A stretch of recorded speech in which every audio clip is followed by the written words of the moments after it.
हरे कृष्णा। राधे राधे। आप सभी का स्वागत है मेरे YouTube चैनल किस्से किरदारों के में। आज की वीडियो प्रबोधनी एकादशी की व्रत कथा पर है। ये एकादशी कार्तिक मास के शुक्ल पक्ष में आती है। तो आइए इस कथा की शुरुआत करते हैं। भगवान श्री कृष्ण ने कहा, हे अर्जुन, तुम मेरे बड़े प्रिय सखा हो। हे पार्थ, अब मैं तुम्हें पापों का नाश करने वाली तथा पुण्य और मुक्ति प्रदान करने वाली प्रबोधनी एकादशी की कथा सुनाता हूँ। श्रद्धा पूर्वक श्रवण करो। इस विषय में मैं तुम्हें नारद और ब्रह्मा जी के बीच हुई वार्तालाप को सुनाता हूँ। एक समय नारद जी ने ब्रह्मा जी से पूछा, हे पिता, प्रबोधनी एकादशी के व्रत का क्या फल होता है? आप कृपा करके मुझे यह सब विधान पूर्वक बताएं।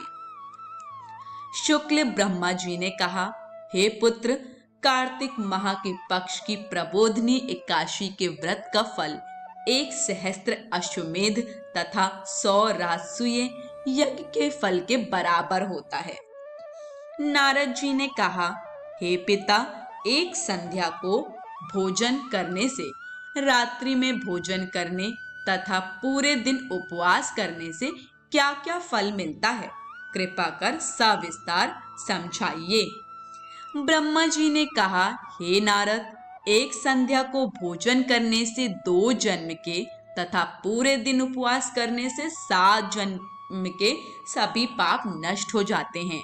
जिस वस्तु का त्रिलोक में मिलना दुष्कर है, वह वस्तु भी प्रबोधनी एकादशी के व्रत से सहज ही प्राप्त हो जाती है।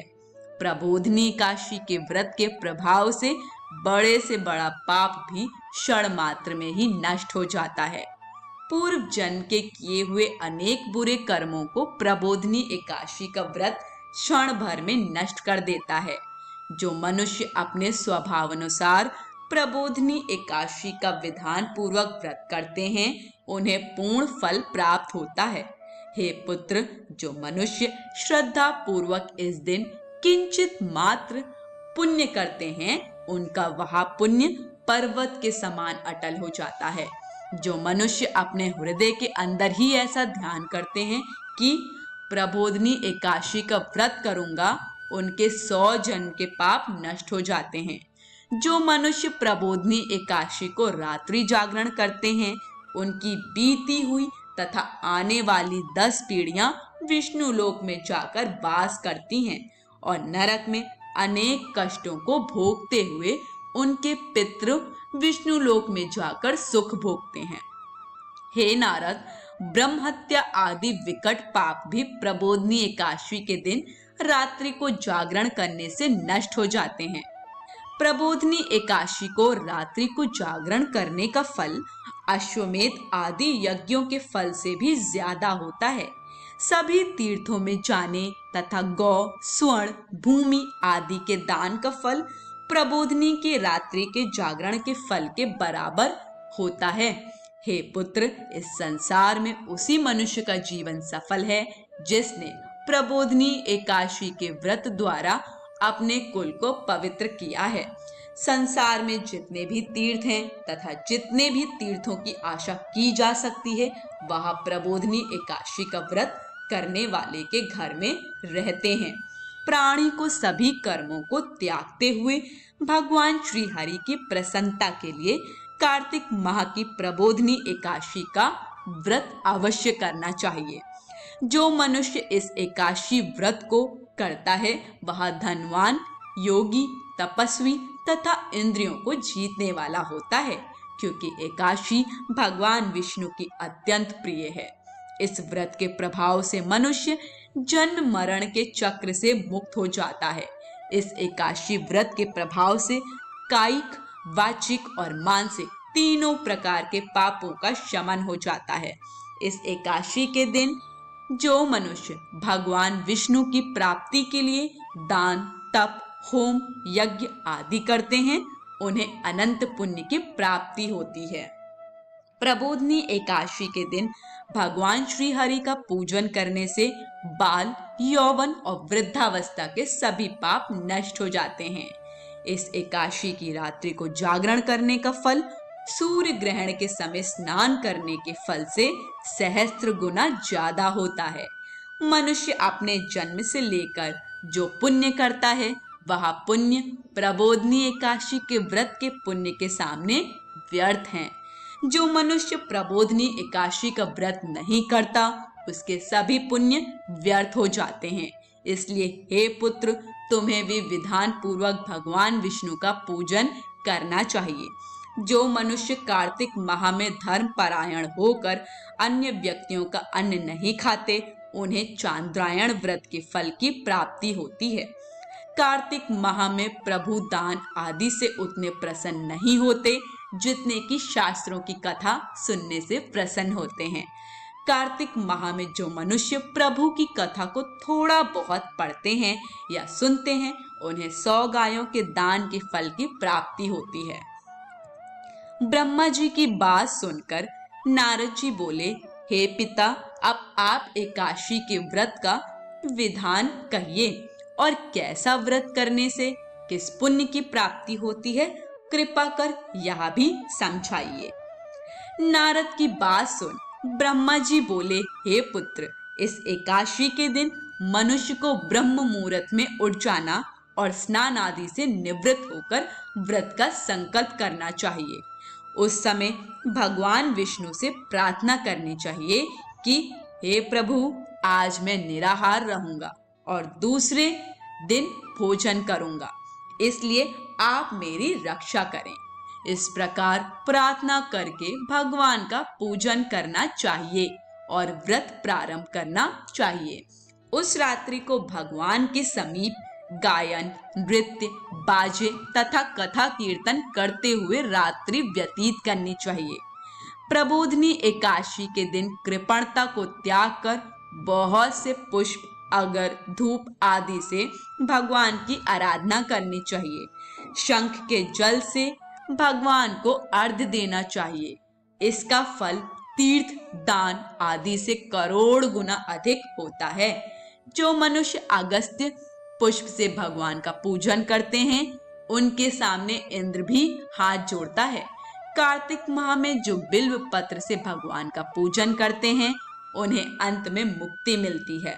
कार्तिक माह में जो मनुष्य तुलसी जी से भगवान का पूजन करता है उसके 10,000 जन्मों के सभी पाप नष्ट हो जाते हैं।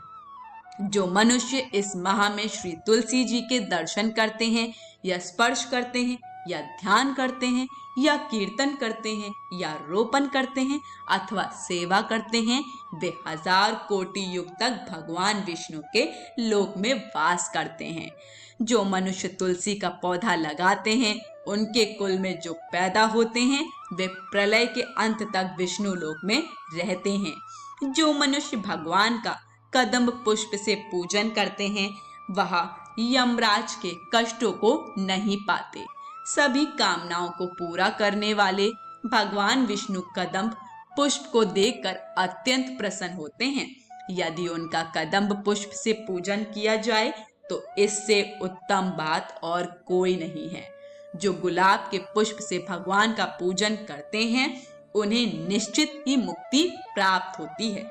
जो मनुष्य बकुल और अशोक के पुष्पों से भगवान का पूजन करते हैं वे अनंत काल तक शोक से रहित रहते हैं।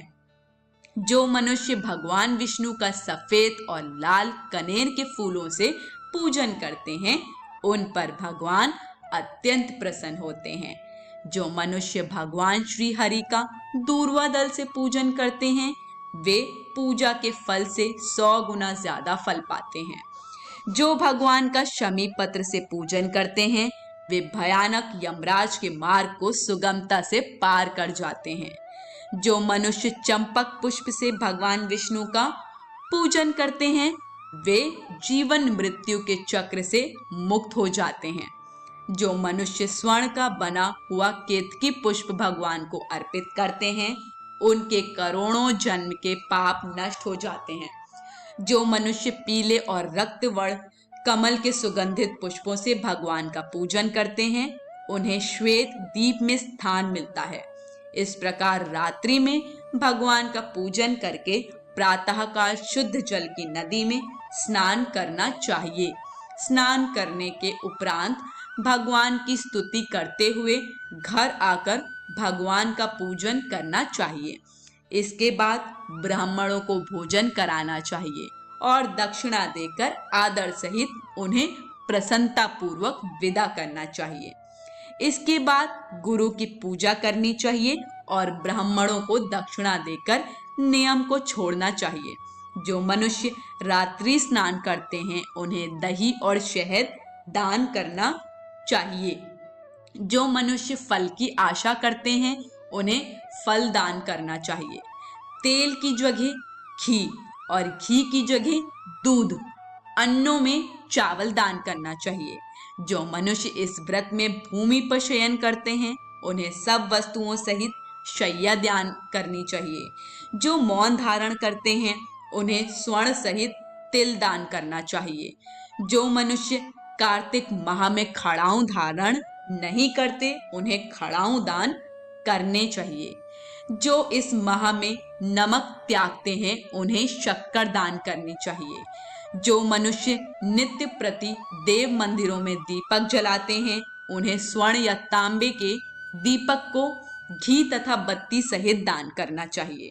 जो मनुष्य चातुर्मास व्रत में किसी वस्तु को त्याग देते हैं उन्हें उस दिन से उस वस्तु को पुनः ग्रहण करना चाहिए। जो मनुष्य प्रबोधनी एकादशी के दिन विधान पूर्वक व्रत करते हैं उन्हें अनंत सुख की प्राप्ति होती है और अंत में स्वर्ग को जाते हैं। जो मनुष्य चातुर्मास व्रत को बिना किसी बाधा के पूर्ण कर लेते हैं उन्हें दोबारा जन्म नहीं लेना पड़ता। जिन मनुष्यों का व्रत खंडित हो जाता है उन्हें दोबारा प्रारंभ कर लेना चाहिए। जो मनुष्य इस एकादशी के महात्म को सुनते व पढ़ते हैं उन्हें अश्वमेध यज्ञ के फल की प्राप्ति होती है। कथा सार। वेदाध्ययन, तपस्या व त्याग की दृष्टि से चातुर्मास का नियम अति महत्वपूर्ण है। भगवान श्री हरि की भक्ति में लीन होने के लिए यह समय अति उत्तम होता है। गृहस्थ व्यक्ति भी चातुर्मास में भगवान विष्णु की भक्ति का पूरा लाभ उठा सकते हैं। आज की व्रत कथा यहीं समाप्त होती है। अगर ये कथा पसंद आई हो तो कमेंट करके हमें अपना फीडबैक ज़रूर दीजिएगा। वीडियो को ज़्यादा से ज़्यादा लाइक शेयर करिएगा और चैनल को सब्सक्राइब करना बिल्कुल मत भूलिएगा। और हाँ, प्रबोधनी एकादशी का व्रत ज़रूर करिएगा। सभी को हरे कृष्ण, राधे राधे।